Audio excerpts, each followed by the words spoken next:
പ്രധാന വാർത്തകൾ. Election special drive. കണ്ണൂരിൽ 11,055 ലിറ്റർ സ്പിരിറ്റ് പിടികൂടി. ഡ്രൈവർ അറസ്റ്റിൽ. കണ്ണൂർ ഇലക്ഷൻ സ്പെഷ്യൽ ഡ്രൈവിന്റെ ഭാഗമായി നടത്തിയ ശക്തമായ പരിശോധനയിൽ കണ്ണൂരിൽ വൻ സ്പിരിറ്റ് വേട്ട. ലോറിയിൽ കടത്തിക്കൊണ്ടുവന്ന 11,055 ലിറ്റർ സ്പിരിറ്റാണ് എക്സൈസ് സംഘം പിടികൂടിയത്. സംഭവവുമായി ബന്ധപ്പെട്ട് ലോറി ഡ്രൈവറായ കർണാടക സ്വദേശി ശിവാനന്ദയെ അറസ്റ്റ് ചെയ്തു. കാലിത്തീറ്റ ചാക്കുകൾക്കടിയിൽ പിടിച്ചെടുത്ത സ്പിരിറ്റ്. വിദഗ്ധമായി കാലിത്തീറ്റ ചാക്കുകൾക്കടിയിലായി ഒളിപ്പിച്ച നിലയിൽ 335 കന്നാസുകളിലായിട്ടാണ് സൂക്ഷിച്ചിരുന്നത്.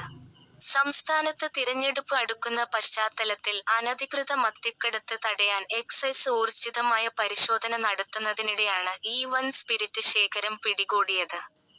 സംഘം എക്സൈസ് ഇന്റലിജൻസ് ഉത്തരമേഖല അസിസ്റ്റന്റ് എക്സൈസ് കമ്മീഷണറുടെ നിർദ്ദേശപ്രകാരമാണ് ഓപ്പറേഷൻ നടത്തിയത്.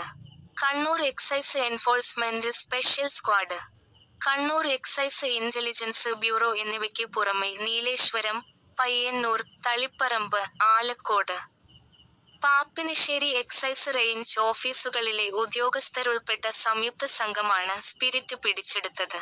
News city Thiruvananthapuram.